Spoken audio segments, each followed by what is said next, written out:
What is up, guys? Welcome to today's video. Now, once again, I'm gonna say that the Champions League round 5 is now done.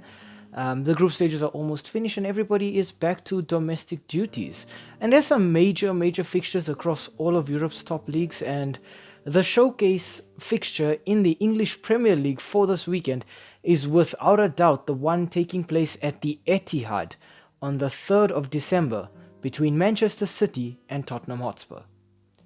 Now, the last time these two sides met was on the 5th of February, I think it was, last season. Now, at the time, City was still in the running for a treble, still taking part in the Premier League race, in the Champions League, and in the FA Cup race. Now, hot on their heels was Arsenal domestically, and Arsenal would be hoping that Spurs could do them a favor and just steal a few points off the citizens. And it looked to be boding well for the North London sides when in the 15th minute Harry Kane was able to capitalize on some very careless defending from Manchester City to make it 1-0 to Spurs. That made Harry Kane Tottenham's record goal scorer, which was just a fantastic record. I think that played a very good or very big role in Harry Kane's decision to eventually leave Spurs and join Bayern Munich. But that's just how the fixture ended, 1-0 to Spurs on the day. City still managing to win the Premier League despite the setback. But on the day, it was the Lily Whites who claimed all 3 points.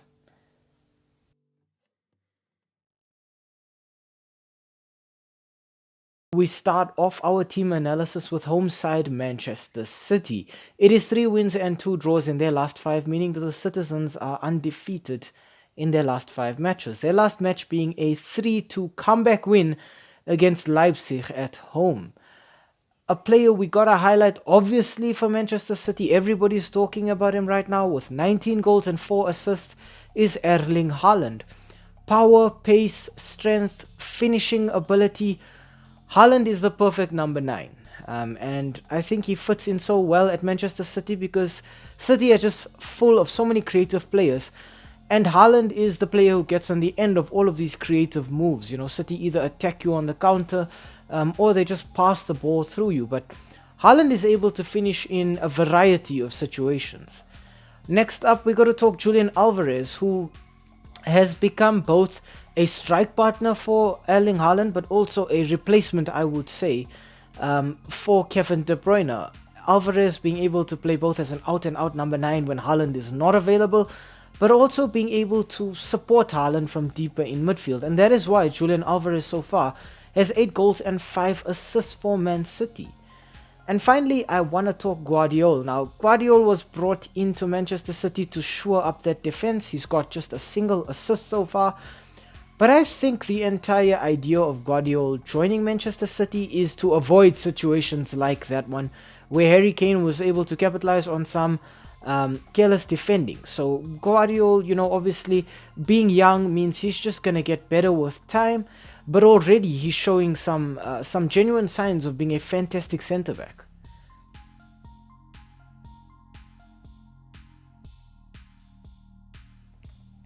Next up, we talk about Tottenham Hotspur. It is 2 wins and 3 losses in the last 5 for Spurs, meaning all of their matches have ended in a definitive result, but their last match was a 2-1 loss against Aston Villa.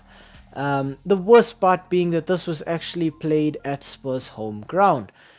Right now, a player we gotta highlight for Spurs has got to be Son Heung-min, who's just taken over the role as goal scorer at Spurs. 8 goals and a single assist for him so far means that Son is really getting it done for Spurs in terms of getting the goals. Next up, I want to talk about Kulusevski with his 3 goals. Right now, Kulusevski, I think, is the player who's helping Son out because whether they like to admit it or not, the Spurs have a very long and a very detailed injury list. And that's why players like Son and Kulusevski have to shoulder more of the load right now. Next up, I want to talk Emerson Royal.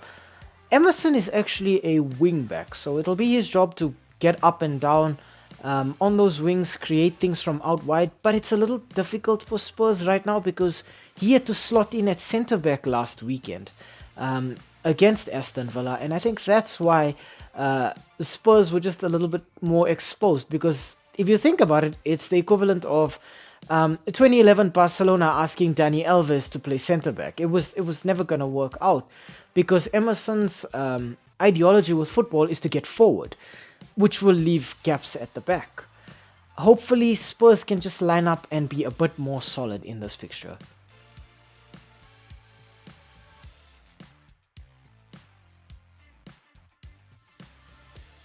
Okay, on to the head-to-head. Now, again, this is one of those fixtures where the last 5 matches have ended definitively.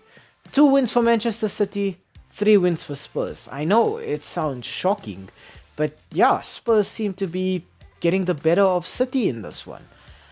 Right now, if you look at this fixture, the home side has a definitive advantage. The fixture is always settled, and I think it was just one match at the Etihad where City lost 3-2. Spurs, on the other hand, seem to be very, very rattled after their loss to Chelsea, where they were given 2 red cards and then lost 4-1. Now, I think that match highlighted something very important at Spurs. Ange Postecoglou has no plan B. He's got his ideology for football, he's got his idea or his way of playing, and if it doesn't work, they don't have another backup plan.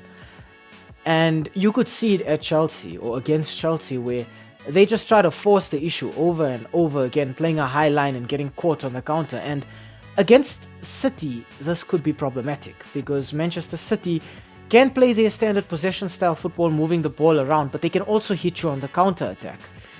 So if Spurs are careless, they will get hit, and they will get hit hard.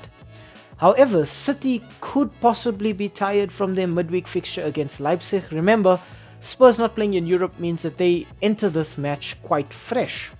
However, Spurs also have a very long and detailed injury list, as I said earlier on. We're looking at players like James Maddison, who was brought in to be a creative force for Spurs in the centre. We're talking guys like Perisic as well, I think is out. Richarlison, who is supposed to shoulder some of the burden in terms of getting goals. Spurs are definitely weakened.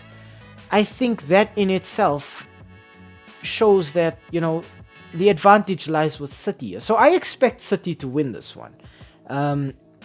I think City just have a little bit too much, both in terms of whoever their starting 11 is, but also in terms of who they can bring on from the bench. Spurs, on the other hand, I mean, when I was writing this this evaluation or the team analysis for Spurs, I actually wanted to put Bentancur in as well, and then I realized he's injured as well. So for Spurs, these injuries are gonna pile up, these injuries are gonna count against them, and I think that City are just gonna walk away with all 3 points. I'm thinking by 2 goals at least, but I do think both sides score. So for me, I think the most likely scoreline here is probably a 3-1 or maybe a 3-2, but I do think City walk away as winners here.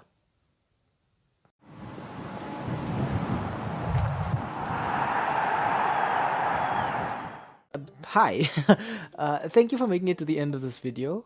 We really appreciate the watch time and the fact that you took some time out of your day to spend it with us talking about the sport that we all love. If you enjoyed the content, why not, drop a like down below or comment in the comment section. Maybe even consider subscribing to the channel. And I mean, while you are here right now, have a look at some of our old videos too. They should be appearing on the screen right now, along with that subscribe button, so you know exactly what to do. Thank you so much, it really helps with the YouTube algorithm, and have a great day out there, and we hope to see you again very, very soon. Thanks, stay safe.